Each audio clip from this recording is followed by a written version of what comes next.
prestarmos bastante atenção à sua palavra. Nosso Pai amado, nós somos pecadores, Senhor, miseráveis, pobres, cegos e nus, mas queremos, Pai, que o Senhor agora abra os nossos olhos. Queremos que o Senhor nos revista com o Teu poder, através do Espírito Santo, e dessa forma sejamos ajudados por Ti a entender a palavra que o Senhor inspirou os profetas a escrever. É somente através desse Espírito que conseguiremos, Pai. Portanto, nos ajuda. Nesse momento, nós suplicamos o nome daquele que tem todos os méritos, em nome de Jesus. Amém. Está um pouco apagado, mas eu creio que no momento dos textos será possível ver com clareza. Eu utilizarei os slides,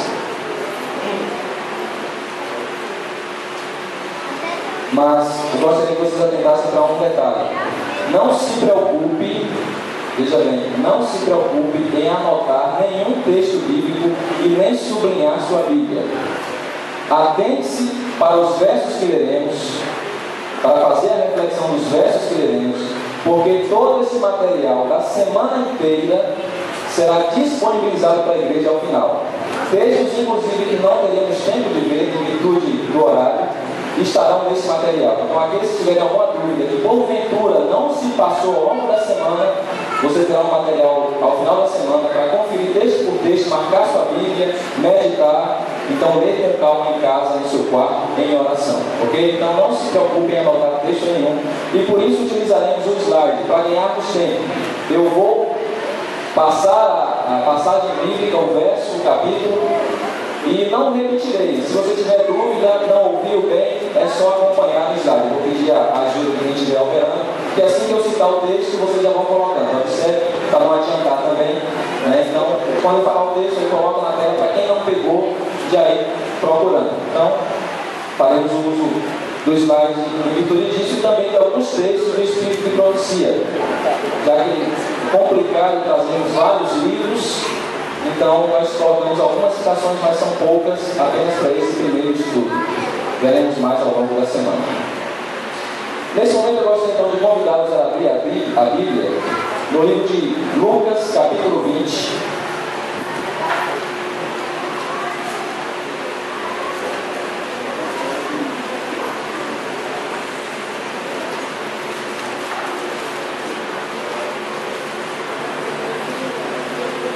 Lucas capítulo 20, o verso 27.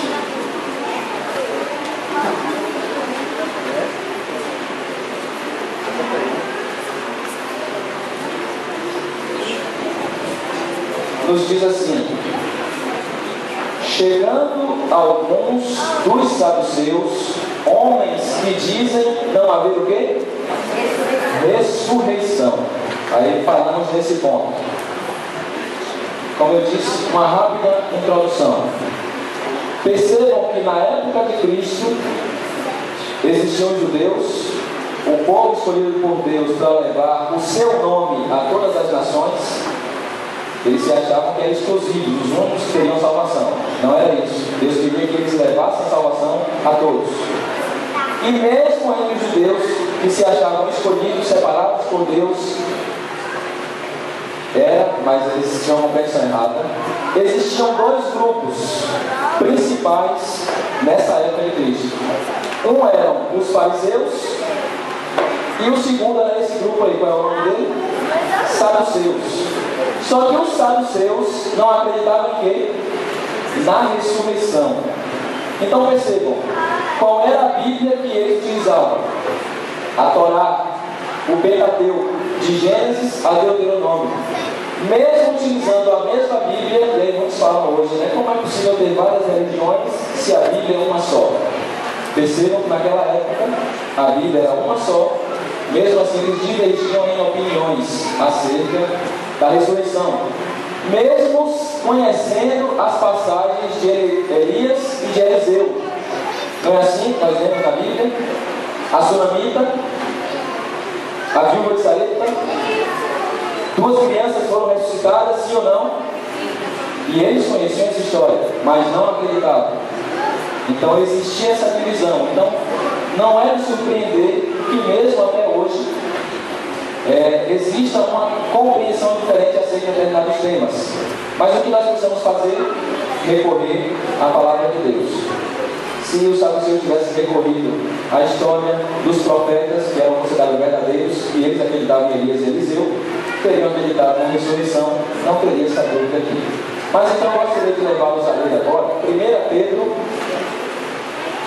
capítulo 3.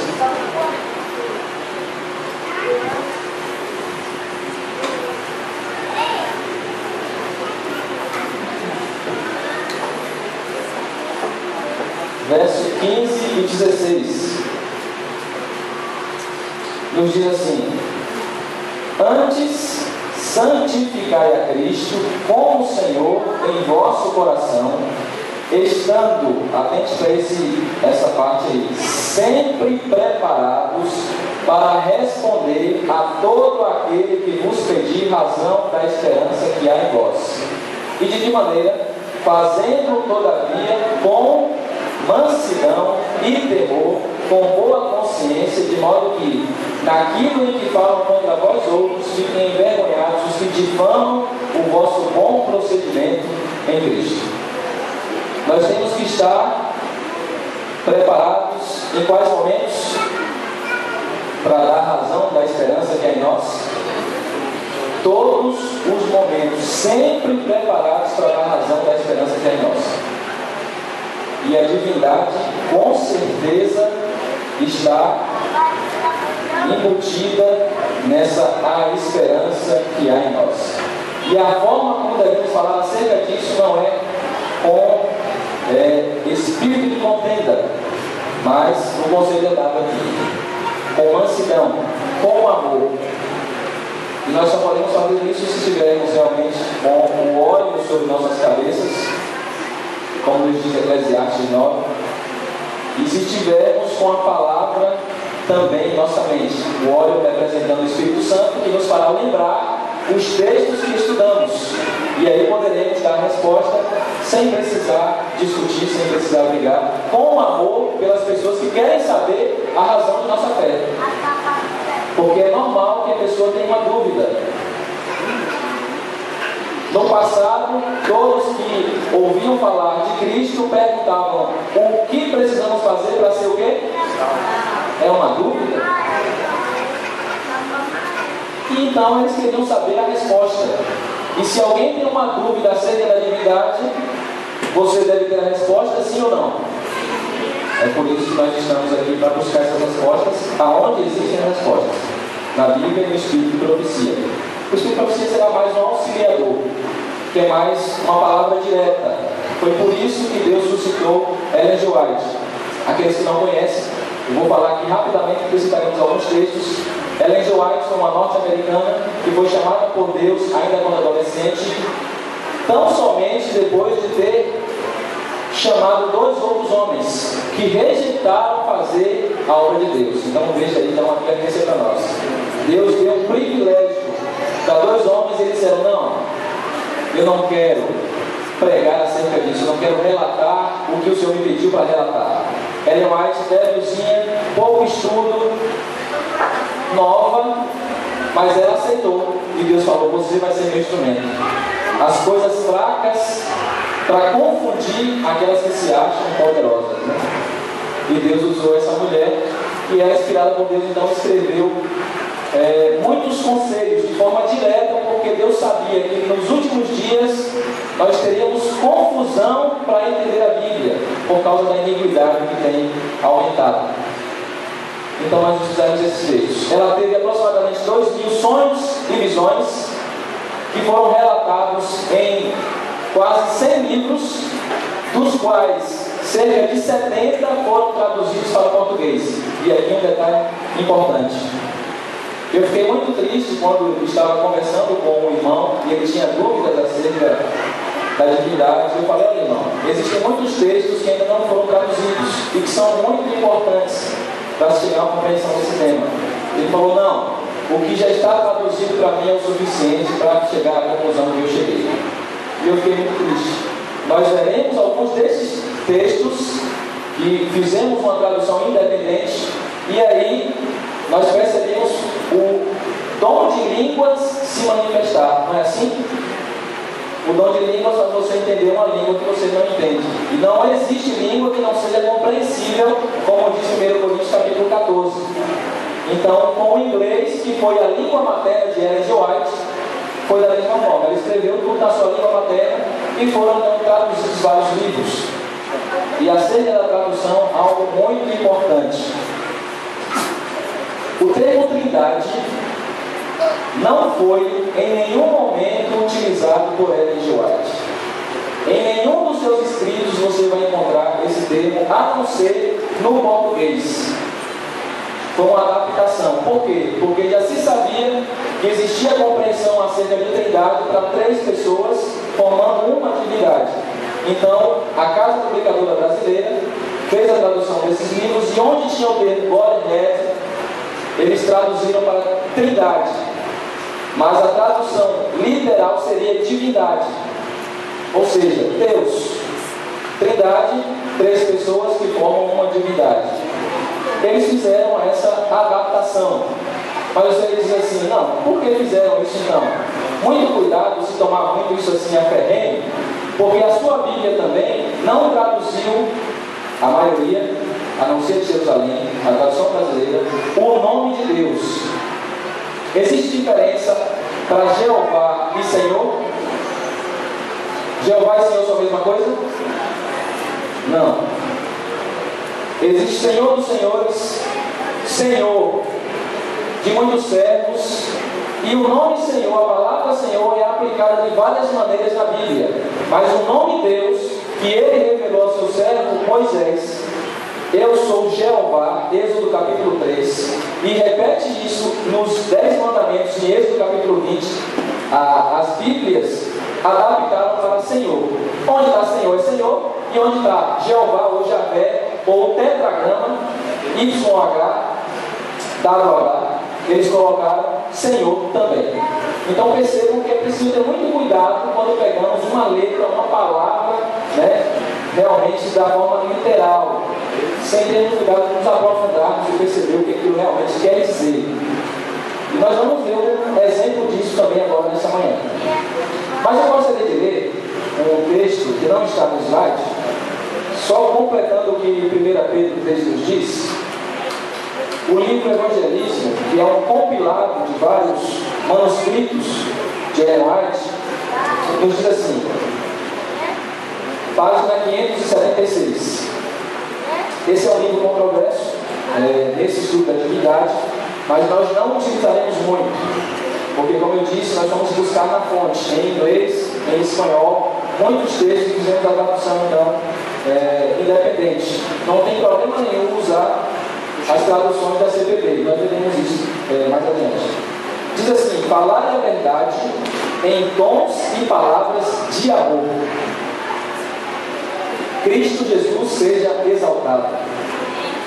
Apegai-vos à afirmativa da verdade.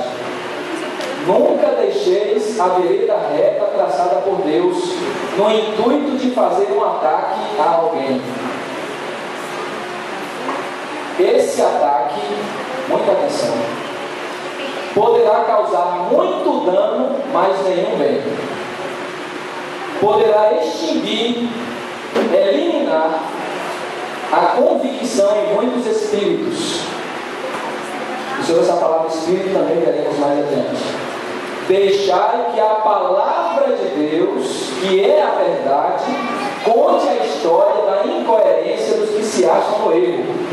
Não se pode esperar que o povo veja imediatamente, olha a expressão, você não pode esperar que o povo veja imediatamente a vantagem da verdade sobre o erro que tem acariciado. É com amor, com paciência, com a verdade, com a palavra de Deus. O melhor meio de expor a falácia do erro é apresentar as provas da verdade. E é por isso que temos que ter a verdade. Isto é a maior repreensão que se possa dar ao erro. Dissipai a nuvem da obscuridade que paira sobre o Espírito, refletindo a brilhante luz do sol da justiça. Amém? Por isso mesmo. Amém. Possamos buscar colocar isso em prática. Muito me entristece ver alguns dizendo: olha, tem dúvida sobre a divindade, é o pecado contra o Espírito Santo. Não é. Abandonou a igreja, está perdido, não está. O único que pode julgar, o Pai deu todo o julgamento a quem? A Cristo, ao Filho. Você pode ler o coração do ser humano? Você pode dizer que daqui a 10, 20, 30 anos, ou no final da vida, no leito de morte, essa pessoa não vai se converter a Deus e aceitar? Então tenhamos muito cuidado. E para fechar essa parte, leiamos Eclesiastes capítulo 9.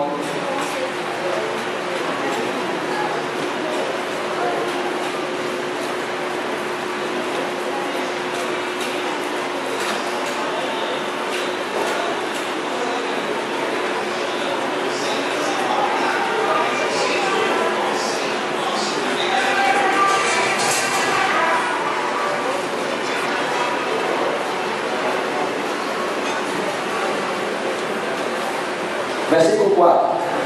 Só a primeira parte. Para aquele que está entre os vivos, há o que, igreja? Esperança. Então, quem somos nós para dizer quem está salvo e quem está perdido?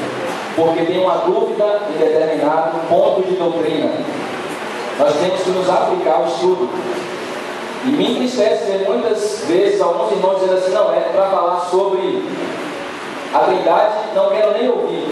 O que a igreja diz, eu aceito. É o que a igreja diz? Você tem que aceitar o que a igreja diz, o que o pastor diz, o que o ancião diz. Você tem que estar firmado onde? Ou você tem convicção e você tem como mostrar na pessoa, ou você também corre um sério risco de cair em alguns enganos. Todos nós temos que estar convictos, temos a certeza, não por outros, por nós mesmos, pelo nosso próprio estudo. Então, por isso, será passado os textos para todos vocês. Ao final, não se preocupem em anotar, mas vamos então procurar meditar nos textos que veremos agora pela manhã. O tema propriamente dito: como é possível 1 mais 1 ser igual a 1? Porque isso é muito controverso para algumas mentes. É difícil conceber isso. Como pode um Deus e ser 3? Se é somente um Deus, assim que a Bíblia diz.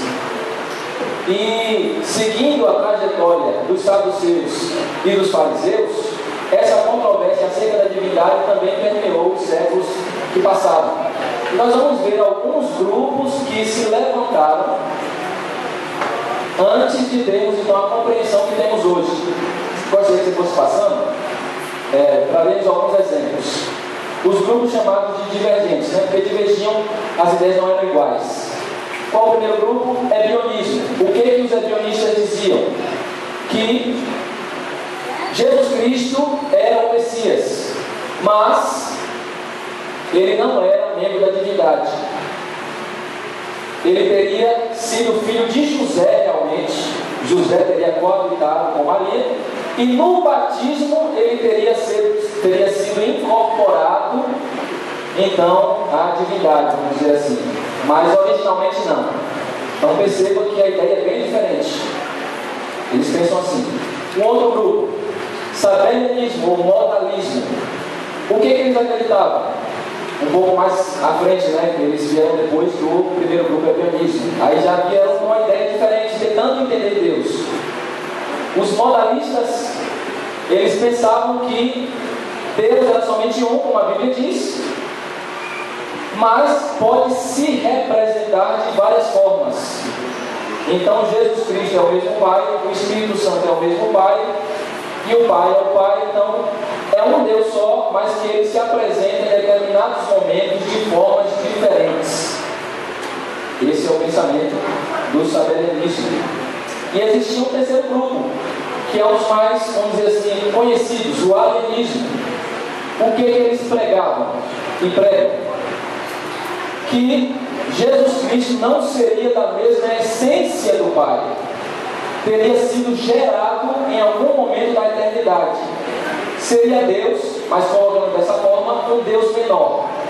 E que o Espírito Santo seria uma força ativa de Deus, e não uma pessoa. Então parece um pouco até com o sabelianismo, O Espírito Santo seria uma representação do Pai e do Filho, e o Filho então seria gerado.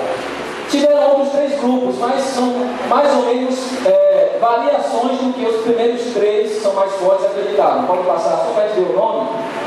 É o macedonianismo, cristadelfianos e os unitaristas. Se vocês pesquisarem, vão perceber que eles tinham crenças bastante semelhantes aos primeiros. Pode passar. O termo trindade. O dicionário define a palavra trindade da seguinte maneira: união de 3 pessoas distintas, terceiro detalhe, num só Deus. Só que aí tem um detalhe muito interessante, é que no passado, no início da igreja,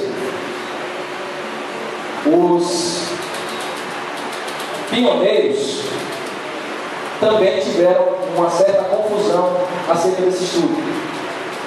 Um grupo pensava de uma forma, outro pensava como os arianistas, e havia uma divergência, até que muitos textos do Espírito de Profecia foram aclarando as mentes. E chegou-se até uma acusação grave de que a igreja adventista chegaria ao ponto de copiar crenças de outras religiões. E eles citavam que isso era muito grave, porque seria a cópia de uma crença da igreja romana, a igreja católica. Nada contra os irmãos católicos entre nós, mas nesse ponto nós divergimos no aspecto da crença na Trindade. E nós já vemos isso na Bíblia, o porquê. Voltando então para a tradução da palavra Trinity, que é o termo em inglês para Trindade, Ellen White nunca utilizou. Então a igreja adventista, na verdade, não acreditava na Trindade. Preste bastante atenção no que eu estou dizendo. Os pioneiros não acreditavam na Trindade, até porque não se utilizava esse termo entre eles. O termo era Godhead, divindade. Então existe uma diferença muito grande. A igreja adventista não adotou a crença da Trindade. A tradução veio agora para a nossa maior compreensão, mas tem gerado alguns problemas. E o problema se resolve a partir daqui. Você pega então a catequese católica. Pode consultar em várias fontes. Nem tudo é o que parece. Enciclopédia Católica ou a Catequese, parágrafo 254 do Catecismo. O artigo de fé da igreja afirma que o Pai é Deus, o Filho é o mesmo Deus e o Espírito Santo é o mesmo e único Deus. Até aqui, tudo igual. Porém, continua, fazendo-se a distinção entre eles pela oposição de relação. O Pai faz o que com o Filho? Este é pelo Pai gerado desde toda a eternidade, com expressão perfeitíssima do conhecimento que o Pai tem de si mesmo. E o Espírito Santo procede de quem? Do Pai e do Filho, como de um princípio único por via do amor. Você chega à conclusão que, na verdade, os pensamentos divergentes que dizem que a igreja adventista copiou a crença da igreja católica, e nós já explicamos a questão da palavra, que não tem nada a ver com a crença. Essas pessoas que divergem do que a igreja adventista prega, na verdade, estão mais próximos do que prega a igreja católica do que a igreja adventista do sétimo dia. Sim ou não? O Pai gera o Filho, e o Filho e o Pai emanam o Espírito Santo. Se vocês pegarem essa parte na versão em espanhol, aplicada por um dos maiores bispos da igreja na língua hispânica, vocês vão perceber que as coisas ficam ainda mais complicadas, porque segundo eles, em espanhol, ele diz que o Pai em cópula consigo mesmo. Cópula é o termo usado para a relação sexual entre homem e mulher. O Pai em cópula consigo mesmo gera o Filho. Eternamente em cópula consigo mesmo e com o Filho geram o Espírito Santo. Então são coisas bem diferentes do que nós vemos na Bíblia, do que nós vamos ver, muitos textos ainda. Na verdade, Nós estamos iniciando, eu vou pedir um pouco de paciência com vocês para irmos até meio-dia. Agora sim nós vamos partir para os textos bíblicos. Qual é o texto principal do judaísmo? Deuteronômio capítulo 6, verso 4.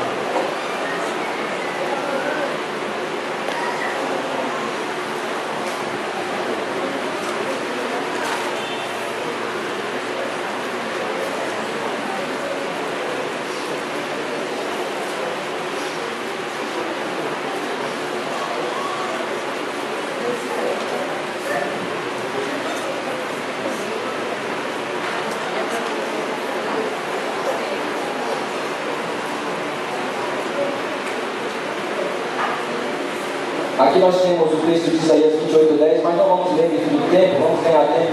Aqui é só a forma como devemos estudar a Bíblia. Vocês lembram? Porque é regra sobre regra, regra mais regra, preceito sobre preceito, preceito mais preceito, um pouco aqui e um pouco. Então é bem conhecido esse texto, é assim que devemos estudar a Bíblia. De Gênesis e Apocalipse sobre o mesmo tema, para chegarmos à conclusão do que a palavra de Deus nos diz. Deuteronômio capítulo 6, vocês podem acompanhar, por favor. Verso 4 diz assim: ouve Israel, o Senhor nosso Deus é o único Senhor. Então, o judaísmo se pega muito a isso e não aceita que existam outras aplicações para a deidade, para a divindade. Deus é um e não pode ser três. Encerra-se o assunto aí. E é por isso que eles até hoje só utilizam a Torá, não aceitam nada além do Deuteronômio, né? Os profetas, o Novo Testamento, os discípulos, os apóstolos, nada. Então não tem como se chegar a essa compreensão que nós vamos ter com outros textos. Mas então, nós vamos ler mais um texto aí. Eu gostaria de ir com vocês para Marcos capítulo 12. As palavras do próprio Cristo. Marcos 12, verso 29 e o verso 32. Um escriba aí faz uma pergunta a Jesus: qual é o principal de todos os mandamentos? E Jesus responde assim no verso 29. Respondeu Jesus: o principal é: ouve, ó Israel, ó Jesus repetindo aí Deuteronômio, o Senhor nosso Deus é o único Deus. Senhor, o único Deus. Aí o verso 32, disse o escriba: muito bem, mestre, e com verdade disseste que ele é o único, e não há outro senão. O escriba então se pegou muito nisso, né? Deuteronômio 6:4, e se pegam até hoje realmente, se firmam nisso, é o único, não pode haver outro. Mas então como devemos entender? O que a Bíblia nos diz além disso? Deus é um ou mais? Aí nós vamos para João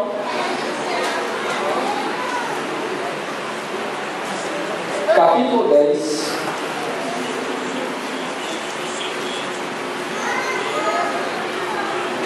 o verso 30. O que Cristo disse aos discípulos? Eu e o Pai somos um. Aí agora já muda um pouco de figura. Se o Pai é Deus e Cristo diz aqui que ele e o Pai são um, Cristo tem que ser o que também? Deus. E como é que isso se processa? Vamos ver mais textos. Nós vamos pular agora para João capítulo 14.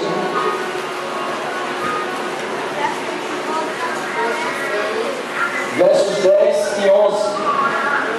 Cristo continua explicando aos discípulos: não crees que eu estou no Pai e que o Pai está em mim?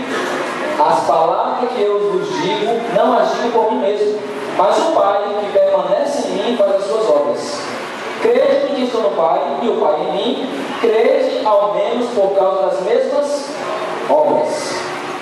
E Cristo então amplia essa questão de ele ser um com o Pai. E veremos alguns textos mais. Gostaria de levá-los agora para o livro de Gênesis, capítulo 1, verso 26.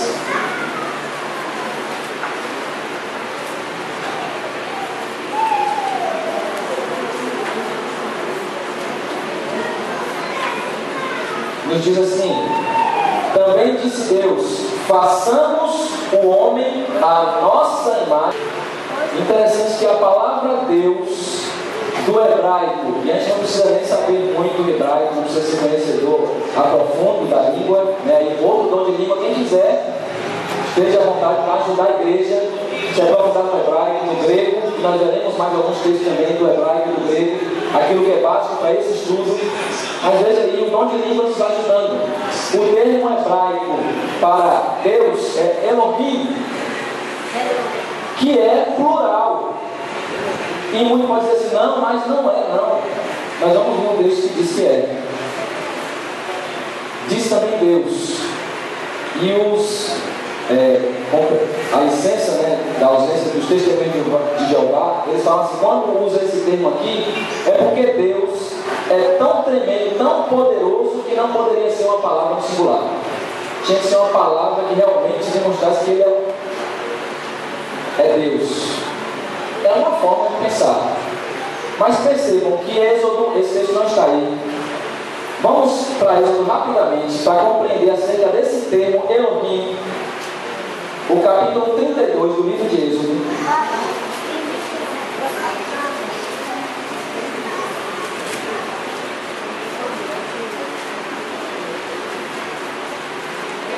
Contextualizando, aqui o povo estava aos pés do Monte Sinai.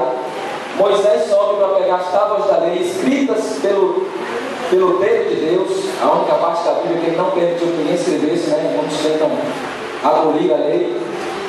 Mas enquanto Moisés estava lá, o povo ficou impaciente e disse: Moisés, demora. Arão, resolve a situação. E Arão disse: me dá aí todas as argolas, todas as joias de vocês. E a gente lê isso aí no verso 2 do capítulo 32. Disse-lhes Arão: tirai as argolas de ouro das orelhas de vossas mulheres, vossos filhos e vossas filhas, e trazei-mas. Então todo o povo tirou das orelhas as argolas e as trouxe a Arão. Este, recebendo-as das suas mãos, trabalhou o ouro como rio e fez dele um bezerro fundido. Então disseram: são estes, olha, está no singular ou no plural?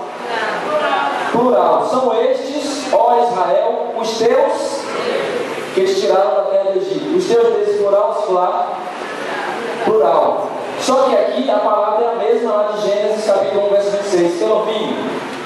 E vejam que quem fez a tradução, aqui um exemplo mais de adaptação da Bíblia, não tinha essa concepção da divindade. Sabe por quê? Porque na continuação diz assim, o verso 5, Arão, o final do verso 6, verso 4 diz assim: os teus deuses que te tiraram da onde? Da terra do Egito. Quem foi que tirou o povo da terra do Egito? Jeová Deus, ou o Senhor Deus, como esteja na sua Bíblia. Mas no verso 5, Arão, vendo isso, edificou um altar diante dele. Veja que já usou no singular. E apregoando disse: amanhã será festa a quem? Em outras palavras, Arão fez uma representação de quem? Do Senhor, de Jeová. Se você for pegar o Patriarcas e Profetas, o primeiro livro da série Conflito, você vai perceber que Ellen White retrata esse Deus aqui, Elohim, que a Bíblia, em algumas adaptações, chama de os teus deuses que tiraram da terra do Egito. Era uma tratação direta ao próprio Jeová, por Arão e pelo povo. E aqui muito cuidado para nós. Eles estavam adorando a quem? O altar seria erguido para quem? Tem um detalhe interessante aqui, nós vamos ver também. Verso 6 completa essa compreensão. No dia seguinte, madrugaram e ofereceram holocaustos e trouxeram o que mais? Isso era oferecido a quem? A Deus. Eles estavam, em outras palavras, sendo mais direto, adorando a Deus, a Jeová, ao Senhor. Só que da maneira que Deus havia pedido: não terás. E eles fizeram: não farás para ti. Vejam que laje. Queriam adorar a Deus, só que no seu modo, do seu jeito. E Deus sabe o que é melhor para nós, né? Nós temos que atentar para isso. Vamos então voltar ficou bem claro aí a questão do uso da palavra Elohim. Os teus deuses, na verdade, é Deus no plural. E veja que sempre quando trata de Deus fazendo alguma coisa, façamos o homem à nossa imagem e conforme a nossa semelhança. Já percebemos então que Deus é um, só que da forma como a Bíblia nos mostra aqui, Ele é mais que um, sim ou não? Quantos? É isso que temos que recorrer à Bíblia para saber. Nós vamos agora então para Gênesis capítulo 11.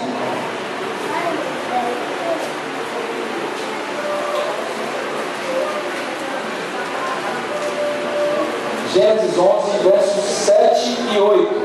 A Torre de Babel.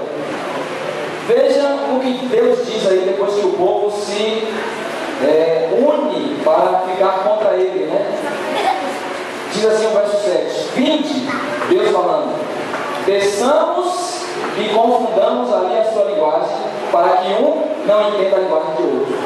Destarte o Senhor os dispersou dali pela superfície da terra e cessaram de edificar a cidade.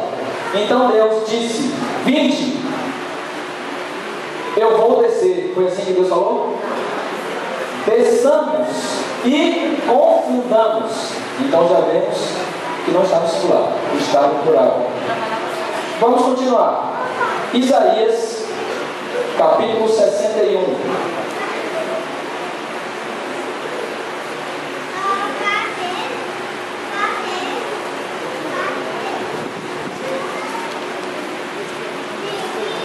Aqui é uma profecia. Isaías 61 diz assim: o Espírito do Senhor Deus está sobre quantas pessoas aí? Duas. O Espírito do Senhor Deus está sobre alguém. Porque o Senhor, 3, me ungiu para pregar boas novas aos quebrantados, enviou-me a curar os quebrantados de coração e proclamar libertação aos cativos e pôr em liberdade os algemados. Mas temos outros textos. Isso aqui se cumpriu em Lucas capítulo 4, verso 18. Como eu disse, não precisa ler ou anotar, porque isso vai ser dado posteriormente. Quem foi que citou essas palavras aqui e disse isso se cumpriu? O próprio Jesus Cristo. Lucas capítulo 4. Porque o Espírito do Senhor está sobre mim. Porque o Senhor me enviou, me ungiu. Então temos 3. Vamos ver o capítulo 48. Volta um pouquinho ainda no livro de Isaías. Verso 16. Aqui é bem mais explícito.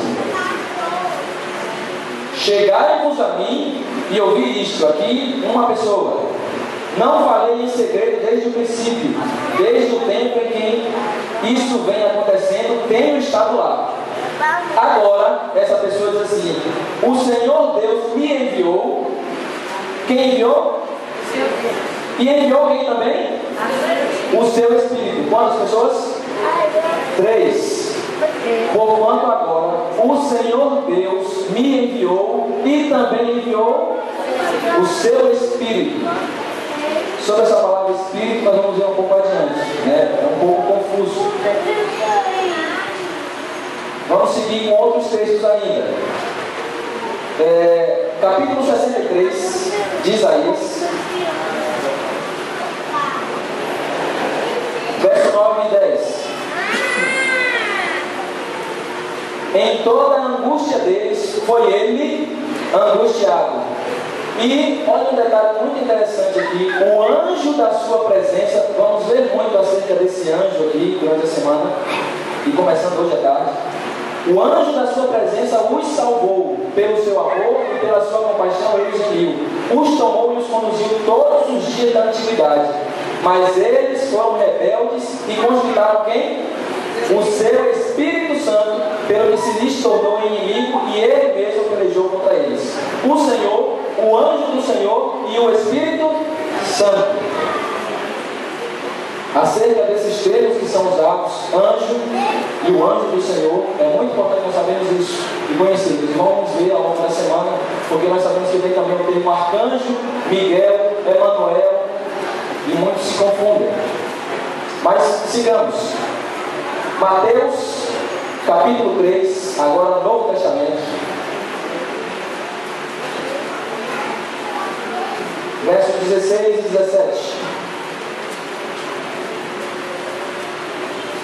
O batismo de Jesus. Batizado Jesus, saiu logo da água, e eis que se lhe abriram os céus, e viu quem? O Espírito de Deus descendo como pomba vindo sobre ele. E eis uma voz dos céus que dizia: Este é meu filho amado, em quem me compraste. Então, Cristo em Lucas 4 diz: olha, o Senhor me enviou e o seu Espírito, o Espírito do Senhor está sobre mim, pelo que o Senhor me ungiu. E aqui no batismo nós vemos novamente Cristo então sendo ungido no batismo, e o Espírito Santo que tinha sido enviado com ele também desce em forma de pomba, e o céu se rasga, se abre, e o Pai de onde? De onde é que o Pai fala? Do céu. Isso é muito importante também para os nossos estudos. Fala: este é meu filho amado, em quem me compraste. João capítulo 14.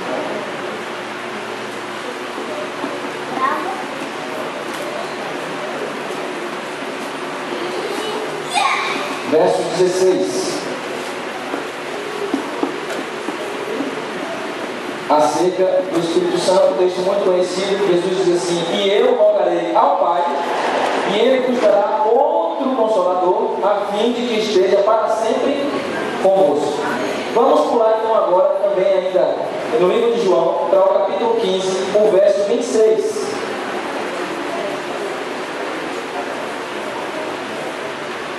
Ele disse que pediria ao Pai, para o Pai enviar, e depois ele diz no verso 26 do capítulo 15: quando porém vier o Consolador, que eu vos enviarei da parte de quem?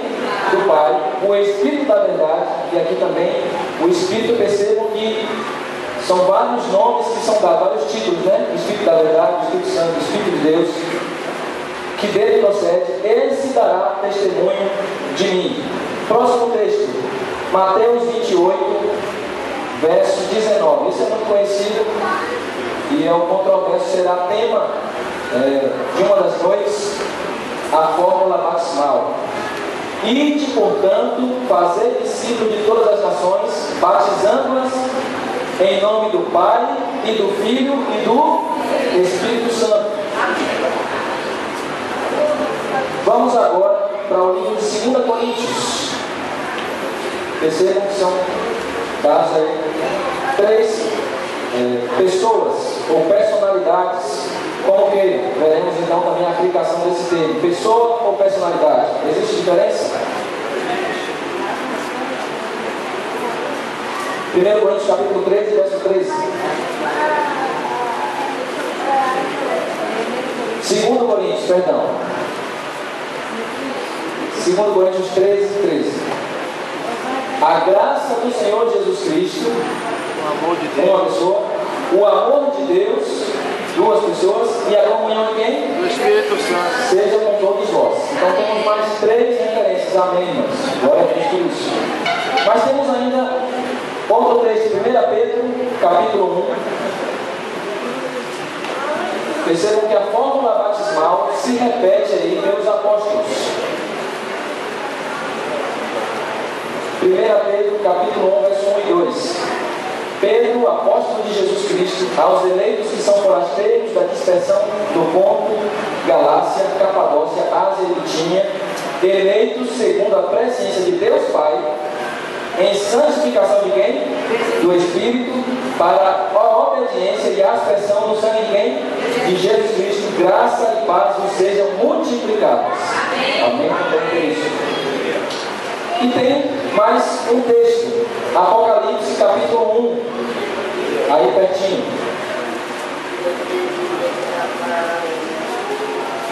Versos 4 e 5. Diz assim: João, às 7 igrejas que se encontram na Ásia, graça e paz a vós outros da parte daquele que é, que era e que há de vir, da parte dos 7 Espíritos. E muitos se confundem também nesse trecho aqui, porque fala 7 Espíritos, o cordeiro com 7 chifres. Então vamos ter muito cuidado, vamos analisar essas aparentes contradições. Que se acham diante do seu trono, e da parte de Jesus Cristo, a fiel testemunha, o primogênito dos mortos e o soberano dos reis da terra. Só para nós vermos um trechinho, aproveitando que estamos falando aqui do primogênito dos mortos, nós sabemos claramente uma referência a Jesus. Os 7 Espíritos, nós veremos que é uma referência ao Espírito Santo, e daquele que é, que era e que há de vir. Nós vemos mais novamente 3 pessoas. O termo primogênito dos mortos. Jesus Cristo foi o primeiro a morrer na terra. Quem foi o primeiro? Abel, não é isso? Caim matou Abel. Então, como é que Cristo pode ser o primogênito dos mortos? Aí nós temos que atentar para o significado desse texto, mas isso também será um tema para uma noite inteira, né? Acerca da divindade de Cristo, foi gerado ou não, por que usamos esses termos.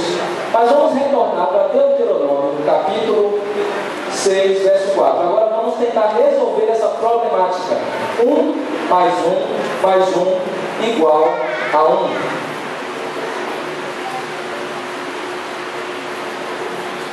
Deuteronômio 6,4 nos diz assim, nós conhecemos, acabamos de ler há pouco: ouve Israel, o Senhor nosso Deus é o único Senhor. Aí agora nós vamos para Gênesis capítulo 2, verso 24.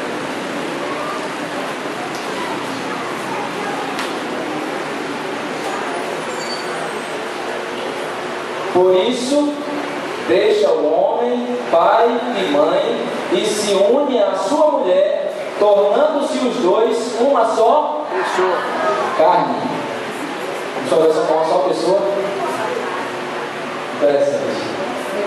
Mas percebam, isso aqui muitos tentam aplicar para o sentido sexual, porque realmente o homem em cópula com sua esposa estão ligados intimamente.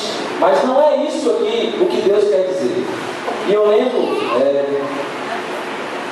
de um exemplo que podemos aplicar de meu tio Jesivaldo.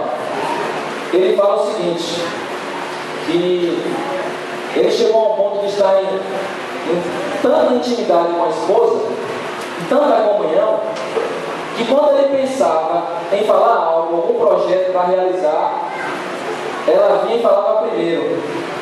E ele dizia: eu estava pensando nisso. Ou o contrário, os dois tinham um só o quê? Pensamento. É como se fosse uma só pessoa. Como você sabia que eu já estava pensando nisso? E a gente percebe isso em outros textos, mas vamos adiantar para percebermos isso. Gênesis capítulo 11, adianta só um pouquinho as páginas.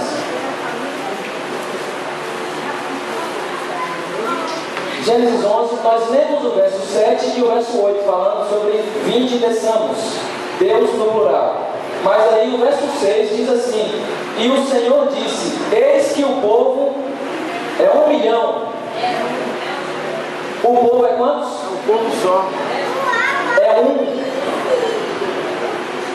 E todos têm a mesma linguagem.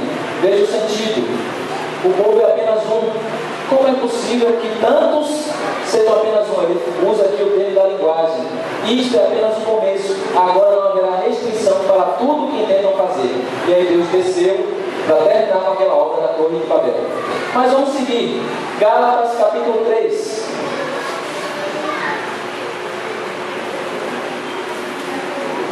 Temos que ter realmente muitos textos, um pouco aqui, um pouco ali, para chegarmos a uma conclusão tão séria como é a ciência da divindade. Gálatas 3, verso 28. De Sartes não pode haver judeu, nem grego, nem escravo, nem liberto, nem homem e nem mulher, porque todos vós sois quantos? Um em Cristo Jesus. Perceberam a aplicação? Amém por isso. Todos nós somos quantos? Um só em quem? Em Cristo Jesus. Vamos ver mais um texto. João capítulo 17.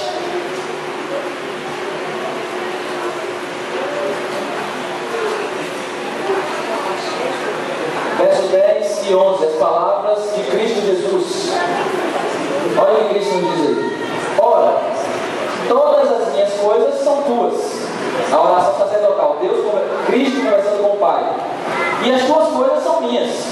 E neles, ou seja, em nós, eu sou glorificado. Já não estão no mundo, mas eles continuam no mundo, ao passo que eu vou para junto de ti, Pai Santo. Guarda-os em teu nome que me deste, para que eles sejam quantos? Assim como eu e tu somos um. Assim como nós. Perceberam o sentido em que Cristo falou, eu e o Pai somos quantos? Para que todos nós sejamos um em quem? Assim como Ele é um com o Pai. Qual é o sentido? O mesmo propósito. Por isso que usamos o exemplo do homem e da mulher.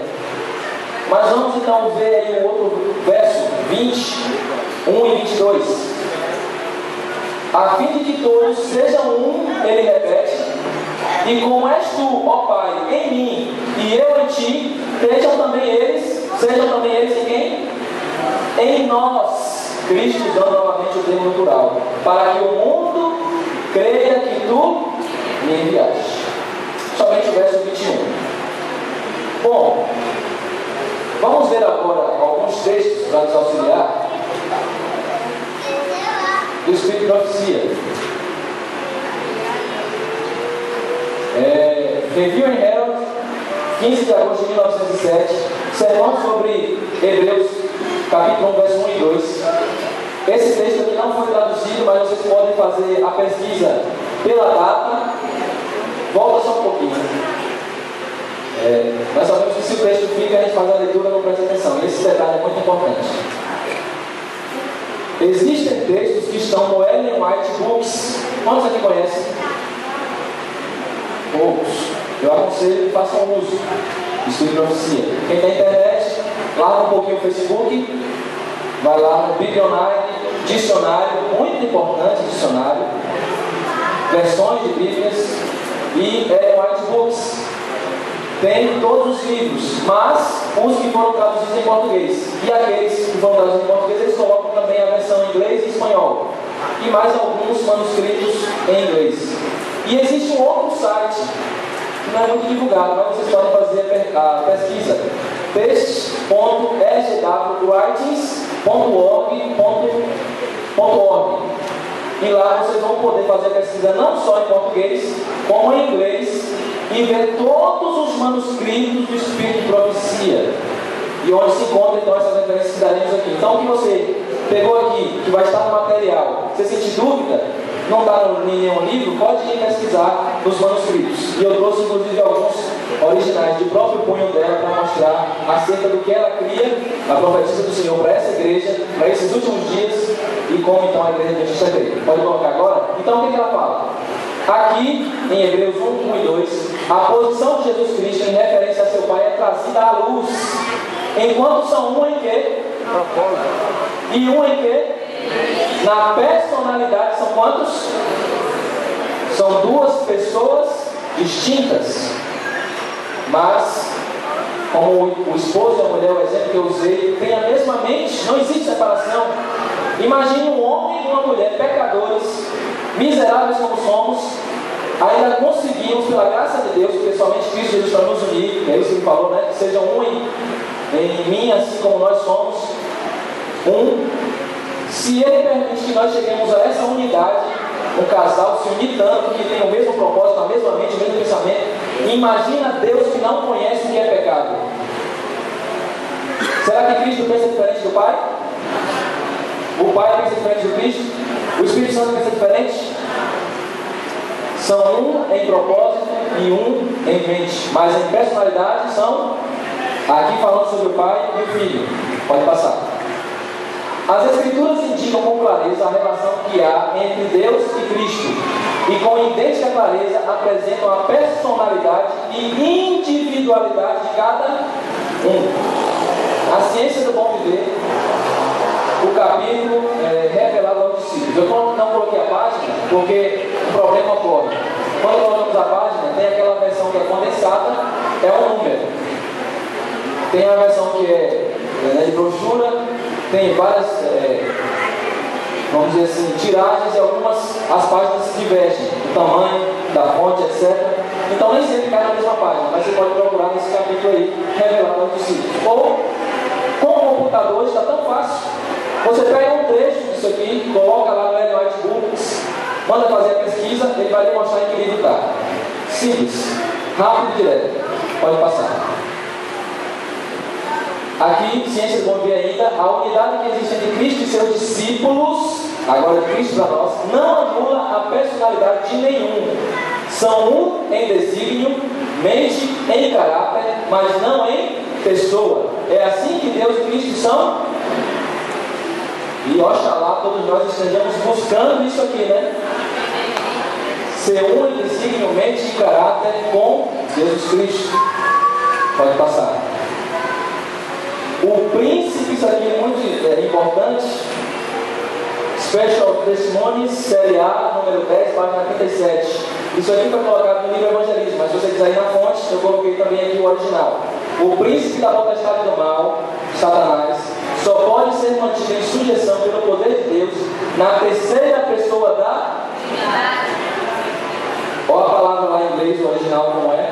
Godhead, a tradução de divindade. No livro Evangelismo vai estar Trindade. Existe algum problema você falar eu creio na Trindade? Tem algum problema? Porém, toda Trindade é Trindade? Isso tem que ficar muito claro.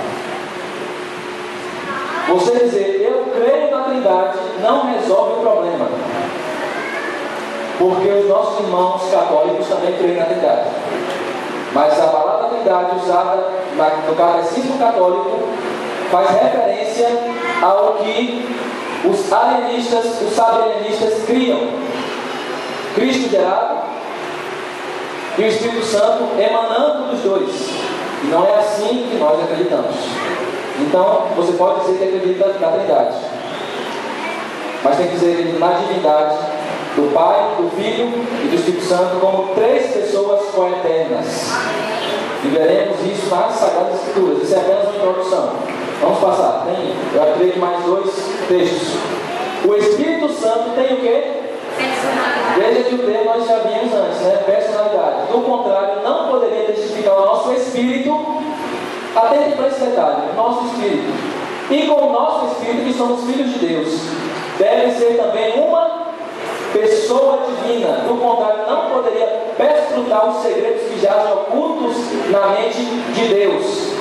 Porque qual dos homens sabe as coisas do homem, senão o espírito do homem que nele está? Assim também ninguém sabe as coisas de Deus, senão o Espírito de Deus.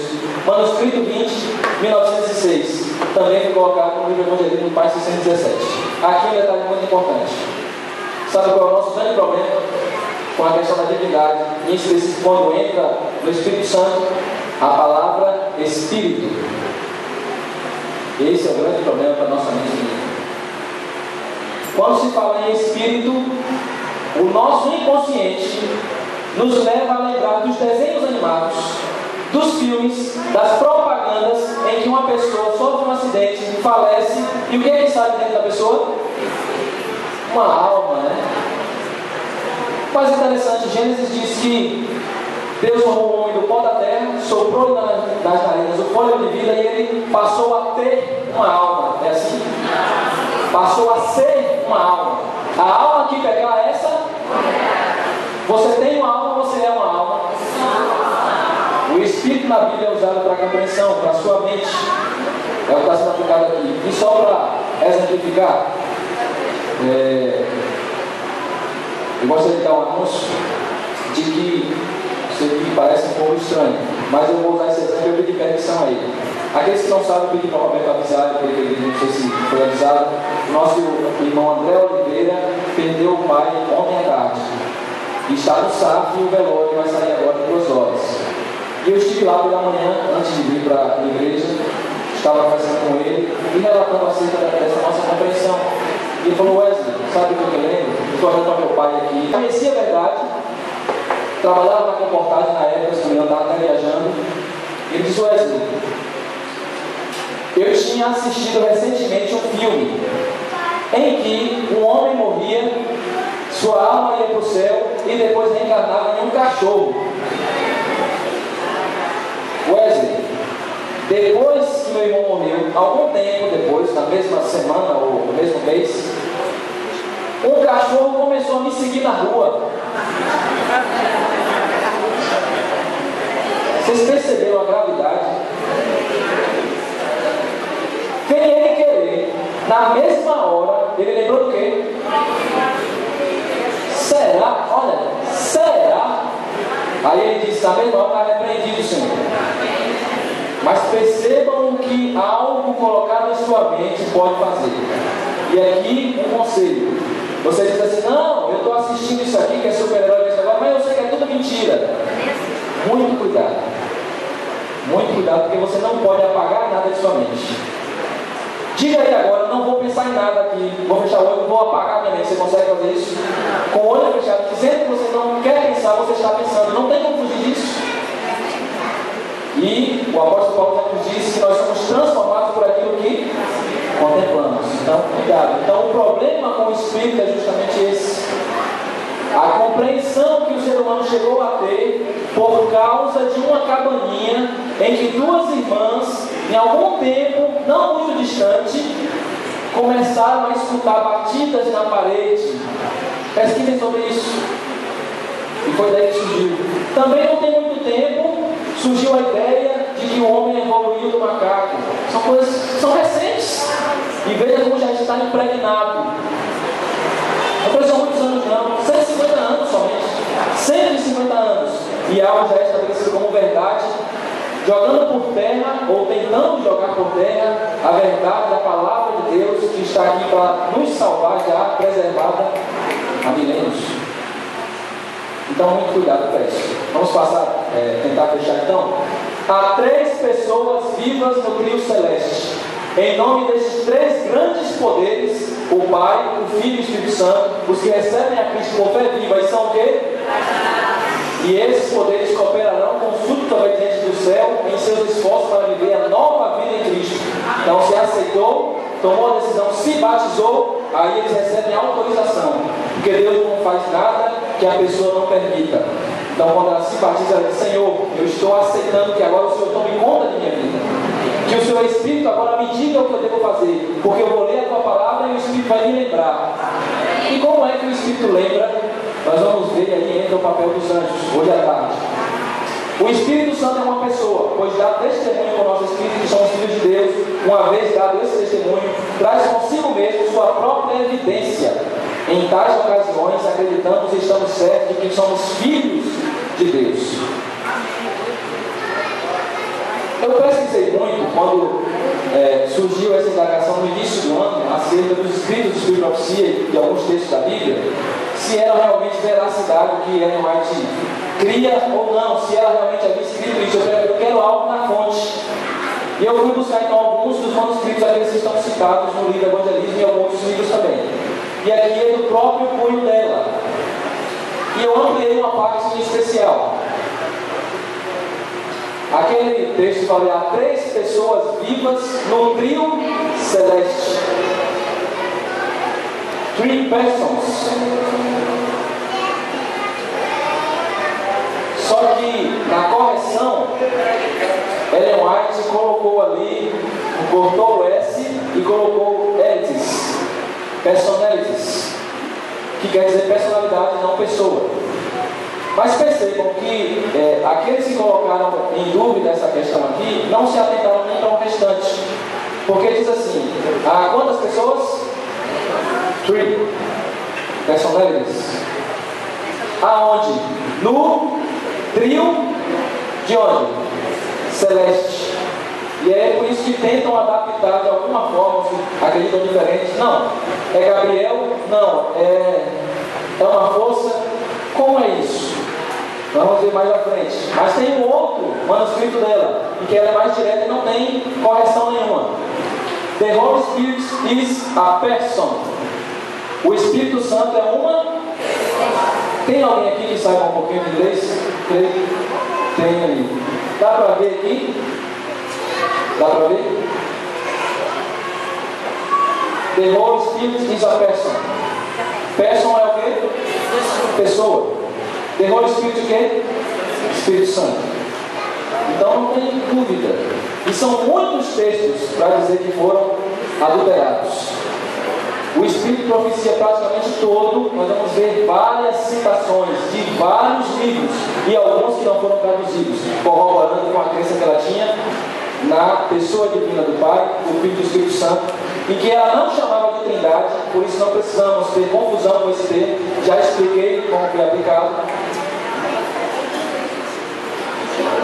E aqui o último texto, gostaria de dar atenção, porque isso aqui é muito importante. Nós vamos voltar às 4 horas da tarde, mas percebam que ela mesma nos diz em Orientação da Criança, página 395. O nosso primeiro dever para com Deus e os nossos semelhantes é o do desenvolvimento que toda a faculdade de que o Criador nos dotou deve ser cultivada ao mais alto grau de perfeição, para que possamos realizar a maior soma de bens que somos capazes. Daí ser bem empregado o tempo dedicado ao estabelecimento e à preservação de boa saúde física e aqui um conselho, um apelo. Ao longo dessa semana, se você pretende aprender mais sobre esse assunto, cuide do seu estado físico e mental. Rejeite aquilo que não é bom para os seus olhos, para os seus ouvidos, apesar dos carros de som aí de política, mas aquilo que também não é bom para o seu estômago, porque vai influenciar diretamente na sua mente. Tente evitar essa semana. Eu tenho sempre citado nesses estudos que tenho feito sobre divindade, onde eu posso falar. Eu tenho dúvida que eu teria chegado à compreensão, ou às compreensões que eu cheguei, e Deus ter aberto minha mente para muitos textos, se eu não tivesse feito reforma de saúde há alguns anos. Eu sempre falei isso, mas independente desse tema eu já falava, olha, minha mente se abriu. E existe até um conselho: aqueles que fazem uso de alimentação cárnea, pelo menos no sábado, que é o dia que nós estamos na igreja, absorvendo verdades, a nossa mente não deve estar invocada, cansada, pesada. Então, irmãos, por amor a Deus, querendo aprender mais, vindo hoje à tarde, procure ter esse cuidado. Hoje, meio-dia, vamos ser moderados. Vamos orar ao Senhor que nos dê compreensão, que abra a nossa mente.